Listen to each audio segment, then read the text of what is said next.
Howdy YouTube, and welcome to this episode of The Gunman. So today we're going to be having a look at the new Sagola Scrambler. It's basically just a limited edition version of the Sagola 4600. So we're just going to start off by having a look in the box at what you're going to get when you get one of these scramblers, and then we'll get straight into smashing some clear-ons. So as you may have noticed, I've got the DVR Clear Air Cap, and I've got it in a 1.3 XL. So the design itself is brown, fairly basic by today's standards. If you're used to buying the DeVilbiss and SATA limited editions, that may look a little bit bland in comparison. However, I guess it looks okay. I'm not going to lie and say I'm a big fan of Pooh Brown, but you know, it is what it is. I'm sure there will be people out there that do like this design. I've never really got into motorbikes myself either, like never been a big fan. Like, I'm not against motorbikes, however I'm not like a big fan of motorbikes like some people are. So if you're into motorbikes, then the Scrambler edition may be a great one to add to your collection. However, for me, I guess it's one of those take it or leave it ones. I don't really like brown. I'm not really into motorbikes. So yeah, at the end of the day, it's just it is what it is. It may appeal to some people, and like I love my DeVilbiss Vigilante, and I like the Nebula, like the Steampunk, and I really like the SATA Jet Aviator. I thought they were really cool designs. However, the person that likes this might think they're terrible. So yeah, it's all really subjective, I guess. But yeah, the gun behind the design is, as I said before, just the Sagola 4600. And it's an absolute weapon. So you can obviously get different air caps with it, but I've got the clear cap on this one. You could swap that out with, if you had a couple of different air caps, you can just change the air cap over as well. So you wouldn't actually have to have four separate Sagolas if you wanted to run different setups on them. You could just change them out as you wish. So yeah, look, this was quite a hot day. And that is exactly why I decided to go for the Sagola 4600.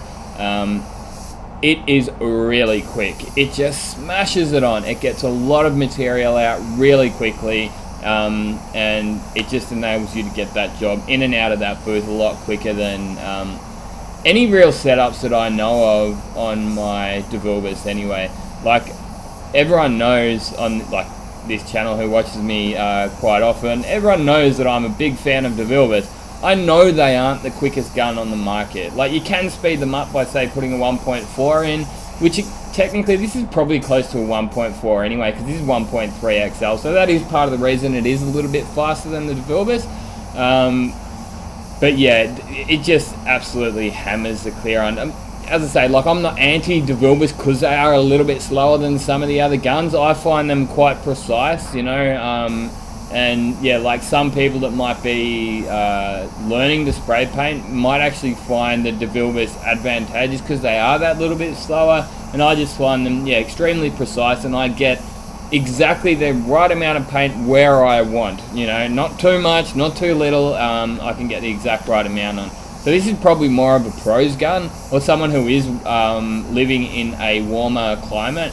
I actually just sold this gun to a guy in Guam, so I didn't even know where Guam was first, and it's like out in the middle of, I think it's the Pacific Ocean, between like the Philippines and America, I believe, and really hot, humid climate. So he said, oh, you know, I want one of your guns. Should I get the Nordson or the Sagola? I said, man, that Sagola will be perfect. It's going to get that paint on really quick for you. He said he does a lot of resprays, so I said, perfect, man. Like, I actually should have got some video footage of this Ford Galaxy that I painted recently. Massive thing, like it's a big yank tank thing. And I just went straight for the Sagola because it's such a big car. You're going to have to put such a large amount of material on. I want to get around that thing as fast as possible, and I want to go home because I did it on a Saturday. Yeah, speed does matter in some circumstances, but not always, you know. Like in a colder, if it was like in the middle of winter, I might have even just gone for the DeVilbiss or something like that, gone for the precision over the speed.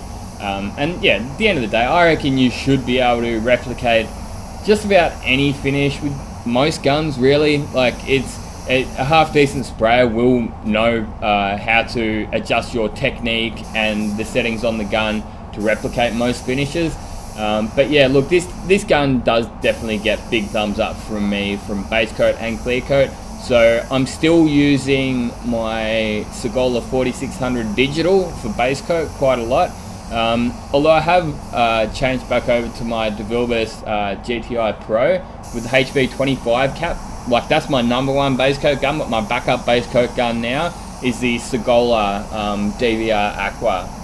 And I used that gun for like over a year for base coat. So it didn't get the flick because it was no good. I just felt like changing it up. Like, I've got quite a few spray guns these days, and I don't know, variety is the spice of life, I guess, and you kind of can get a little bit bored of just using the same thing day in, day out. However, like, if you get something that just works for you, just stick with it. You know, there's no use in... I see some people, like, they're trying to sort of like chasing the dragon.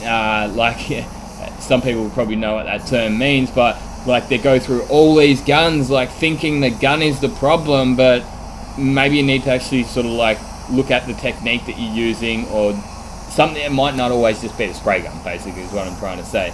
You know, like, no use in going and spending thousands and thousands of dollars on all these new spray guns because you can't get them to work. Like, if you've bought all these top line spray guns and none of them are working for you, it's probably not the gun, it's probably the way you're applying it, or, you know, even the way you've thinned your color down or your clear down or something like that could be the reason it's not quite working for you, you know. Yeah, like, I'm not against having a decent sized gun collection, but yeah. As you can see, it gets quite a nice finish, and it just about nailed that BMW finish. It probably gets it on like a little bit thicker than what the DeVilbiss would with the DVR clear air cap. So it's probably going to get like a little bit more of a thicker orange peel, which is actually perfect for the BMWs anyway. It's a lot more like the European finish. But as I say before, you can replicate that with most guns just through application anyway. But it's just going to be more suited to getting that gun straight, getting that finish straight out of the box, you know, without having to work it quite so much. Whereas, like, say if you were using the T20, you might just have to slow down a little bit. Whereas with this gun here, you can go really quick, and it's just going to get that BMW finish bang straight out of the box, you know. Most people that I've ever spoke to that have used the 4600 really like them. I haven't really heard many complaints. However, there's this one guy on Instagram, like, when he first got it, he was saying he loved it, and then a couple of months down the track, he's like, oh, no, I don't like it, and I'm like, okay, that's weird. It is what it is, each to their own, I guess. I just actually had to go out and top up clear. You probably noticed there, a little bit of a fade out. Started to run out of clear. I just run it at 2 bar, 3.5 turns out of the fluid, so you wind the fluid needle right in, and then 3.5 turns out, and just open that fan right up. One annoying thing I found about this gun is the anti-drip lid thing that you see up the top of the pot.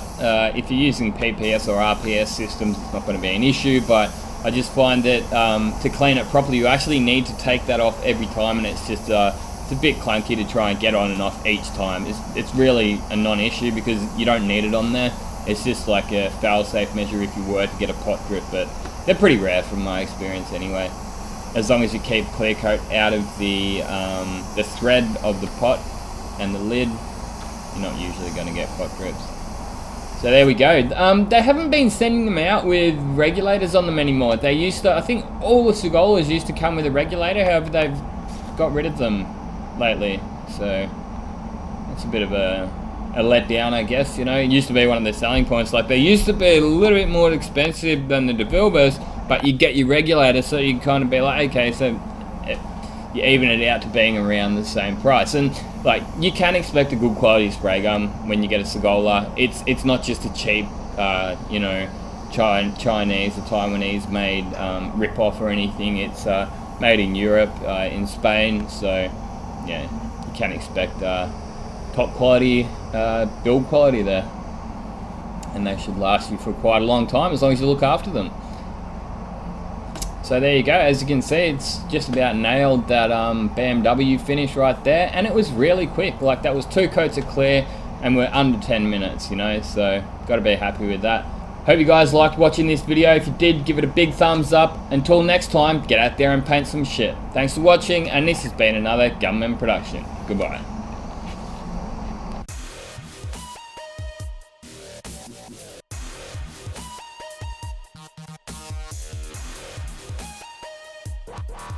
Wow.